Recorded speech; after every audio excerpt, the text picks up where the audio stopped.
All right, welcome back to the channel. If you've been following me along for the past couple weeks, we're in week 5 today. Officially, I've been still in the boot. I'll show you right here. This is what the boot kind of looks like. It's the air boot, or the air cast, as you can call it. And literally, it's been a little bit annoying from I'm not gonna lie, from week 1 to about 4. But now this week I've been a lot more happy and, looking at my progress as I don't really use the crutches as much when I'm ambulating or moving around the house, which is great. Actually, it was funny. I'm moving from flats in Dubai currently, and walking with the crutches, I was kind of keeping my foot up, like my foot was still not able to touch the ground. And I ran to a therapist, and he was like, "You should try to actually stimulate or look the way of walking. So, imitate the way of walking like you usually do." So I started to do that, and now I'm noticing I'm able to do a lot more off the crutches. I still do have the crutches with me. It's just easier to get around a little bit quicker, and I don't get as a little bit tired. It's good to have the crutches. It's good to lean on and for balance as well. Um, but I'm really excited to hopefully get rid of the crutches maybe in the next 2 weeks. So hopefully by week 7, I'm hoping to not need them as much. And I'm excited to be going into week 6 soon, because I think at week 6 I can then start looking at taking I think it's about 10 centimeters off of that heel wedge that I have inside the air cast to really, emphasize on getting my foot back to 90 degrees. But even without the cast, when I'm showering or sometimes I'm just doing some of my exercises for rehab, I have the cast off and my foot does feel like it's pretty good at 90, and I've been able to put about 75 to sometimes about almost 100% of my weight on that one foot.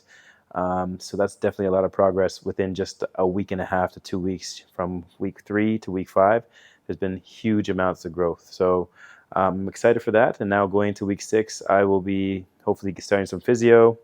Like I said, taking out the heel wedge a little bit more, and hopefully currently hoping to get rid of those crutches.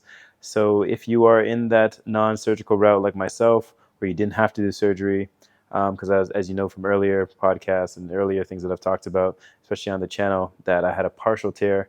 I was a little bit higher, so it's probably the best case scenario for having a Achilles rupture.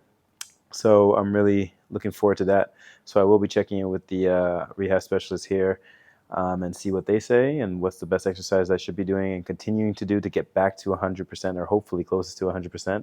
But I am really aiming for that next month and a half to really get that push to be at least back to normal. Not playing sports, maybe not running and jumping, but at least back into the gym, able to climb upstairs without any assistance, and able to move around and be functional independently, 100%.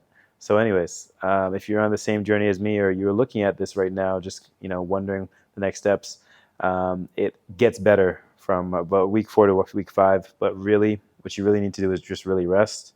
I know it is annoying. I found it annoying as someone who's quite active. I run a fitness business as well, so it's really tough.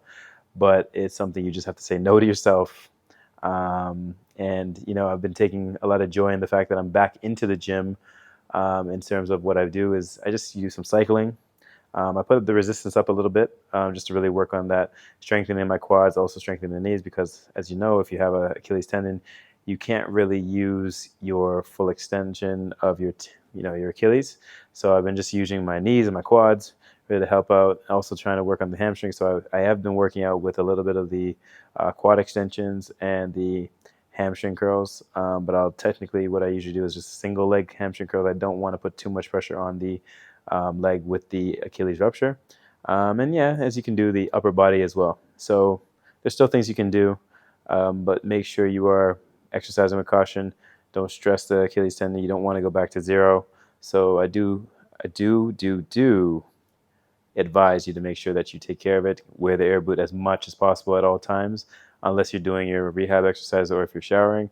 Even to bed, I still wear it. Some people may say, well, you're walking around on it. Is that so? I usually wipe it down, make sure it's clean. And yeah, so the week 5, excited for week 6. I'm going to share with you soon as I put this all together. If you like what you heard and, like the positive feedback, and, want to know more about the expectations of Achilles rupture and how to get back to at least as normal as you can be, or even 100%, keep following me here on this page right now. Please like and subscribe, hit that button, and I hope you guys have a wonderful day. Take care.